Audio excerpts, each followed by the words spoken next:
I'm Dan Johnson talking with Troy Woodland, the man behind the Super Stol with the team, of course. But now you're working on something completely different, except that it's not completely different. You're using some of the technology you already know. What is this, Troy? Well, this is, a lot of people think I'm going backwards going this way, but sometimes you got to take a couple steps back, to move forward. Well, it's an interesting thing. The Super Stol does what it does, but this is going to deliver a different product. You're looking at an ultralight here. That's right. My roots years ago, I used to fly ultralights. Sure. And in the back of my mind, I've always, I miss it. When I first met you, that was the kind of aircraft you were flying. That's right.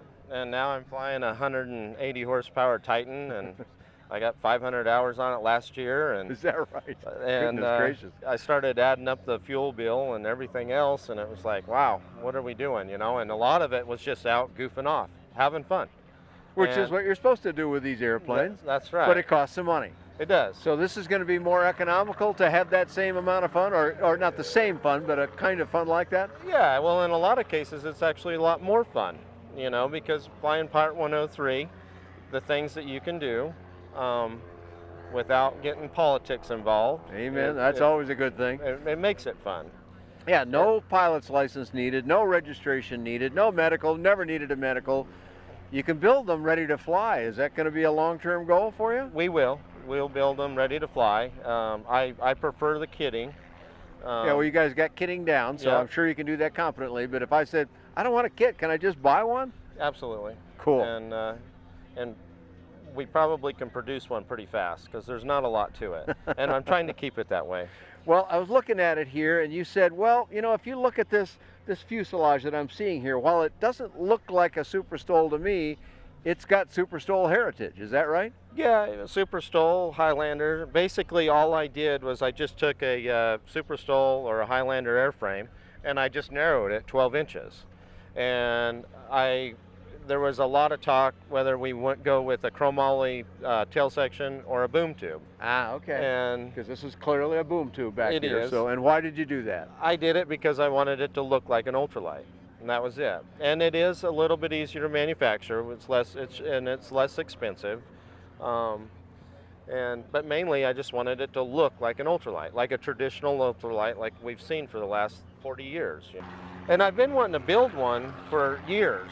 When we engineered it, we engineered the wing square footage, everything around Part 103. I mean, everything. And when I seen this engine a year ago,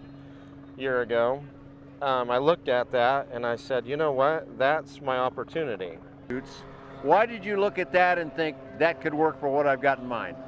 Well, because of the 62 pounds that it weighs, and what they predict on thrust, it'd make a nice little performing airplane. We've weighed it, and we have made weight with about 15-20 pounds to spare. Is that right? Yeah. Oh wow. Okay. So you're gonna have you got wings done. You just didn't bring them with you? We have wings done. We were just finishing up the spoilers for roll control in them, and we weren't quite done, so I didn't want to fabric them and then have to go back and finish things. So I just left them at home. I just kind of wanted to see how it would be accepted. But in the last 5 years or so, I've heard a lot of people talking about it, and some others, the Ultralight 103, for example, he's building all he can make. Yeah. So I think your timing is pretty good. But what kind of power does this put out? They claim 37 horsepower. Really? Out of this little tiny guy, huh? Out of it, yeah, which kind of surprises me. And how big a prop have you got on here? I believe it's a 62. 62. And that's going to make this airplane perform how? What's your expectation? The prop manufacturer predicted around little over 200 pounds of thrust. Okay. If that becomes real, then it'll be fantastic. I do know that years ago, working with the Free Air 447s, getting 200 pounds of thrust out of one of those was tough. Yeah. We could do it, but it was tough. And so I'm spectacle of that, but I'm hoping that we'll see that. Well, if you know, it's not like a new thing. Well, there's a lot They've more. been around I mean, with these for quite a while. we got to remember that it's been, you know, almost 2 decades since I've been playing with this stuff, and a lot has changed in prop technology. Absolutely. And you know, just everything.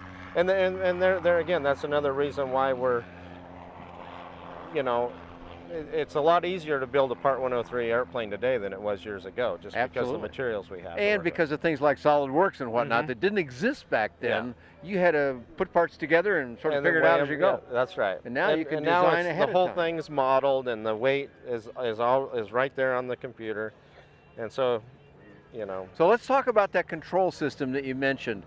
You're talking spoilers, or what might be called spoiler-ons, because they don't go up together, they go up one at a time, for roll control. Is that correct? That's correct. And now I've flown aircraft that had that, and I actually found it a very interesting control system, because when you take a stick and you push it left in a spoiler-on aircraft, you don't have any adverse yaw at all. That's right. In fact, I had to learn a new term, proverse yaw. It goes the way you want it to go right away. Yeah. And they're very effective if you put them at the right place, and you know about that from Superstall. That's right. Fill in some detail for me. Well, when the Superstall, we built a wing that in a lot of ways almost flew too slow.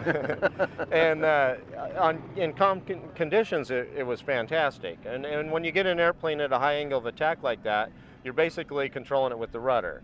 Well, in turbulent conditions, you can find yourself behind the power curve. Yep. And I didn't. There was times where I found myself in that position a lot more than I cared for, and so. Because the airplane's capable of going so slow. That's right. Yeah. And you know, the Helio is just right here. You know, I look at one every day, and they have what they call interceptors, and I say spoilers, interceptors. You know, most people know them as a spoiler, but they are actually an interceptor. Okay. And so we did all the R&D on the interceptors on the Superstall, and it just became. It was a deal breaker, man. Everything changed for me. I could take mine in and out of places in conditions that I wouldn't have ever even dreamed of because of the roll control at slow speeds. Because of the interceptor / spoiler. Yeah. However you want to call it. And most people know them as spoilers, so let's stick with that term for now. That's right.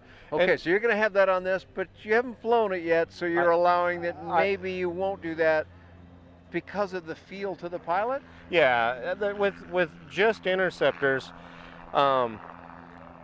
you don't get that pilot feel like you do with ailerons. They're basically just a neutral stick. I mean, it's just there's just no feel to them. Right. And so we have some things that we're going to do with some spring tensioning on the stick, a centering system. Okay. Just to give feel to the pilot. Feel to the pilot. Not because you need that, really. That's right. But because it feels sort of loose or something, even though it's not loose. That's obviously, right. It's doing what it's supposed to do, but it doesn't have to fight the air to get up there and do what it does. Is that correct? Absolutely. Okay. Exactly. And that's why when you have, like, you know, freeze ailerons and so on and so forth, that's what it's doing, is kind of changing the feel of the pilot, and that's it. You know, the effectiveness of it is the same. It just gives it power steering. You know? Okay. So, I'm looking back here now. It's got, if I just look at just this little part of it here, it kind of reminds me of an old team product called the Air Bike, which I consider the airplane you get on, not in. And this is kind of that way too. You're sort of out in the atmosphere here. Yeah. Well, the team air bike is a neat airplane, and everybody likes it. Everybody knows about it. Everybody likes it. You know. I liked it. Reed's Javelin was, I've always liked that airplane. Gentleman that taught me how to fly, he actually owned one, and used to watch him fly that. So, you know, this is 20 years ago. You know, these things have always, you know, kind of been in the back of my mind. And I always said if I was to build one, because I was involved with Flying K, it would be more of that design, because we don't have all the cowlings, we don't have a big broad windshield, we don't have you know, all those components that we have to manufacture, you know, and add weight and etc. And time to build and all those things. Yeah. So I see you've got tabs on it here. You're going to have a cowling, or I mean not a cowling, but a windscreen here. You can run it without. but I'm going to have on my personal one. All I'm having is just a little boot cowling just to tie in the windscreen, and that's it. So a lot of great information about it. Clearly still a work in process, but not much ahead. That's all good stuff. I, for one, will be very interested to see this when you get it finished, and I'm sure many of our viewers are as well. Where can we find you on the web, Troy, so that people can keep track of how this is going as a project? Just go to our website. All right, very good. So this is one I'll be watching carefully, but I've always been watching what goes on with Just Aircraft because it's a lot of fun and cool stuff that people love. You can find that and much more affordable aviation on BuyDanJohnson.com.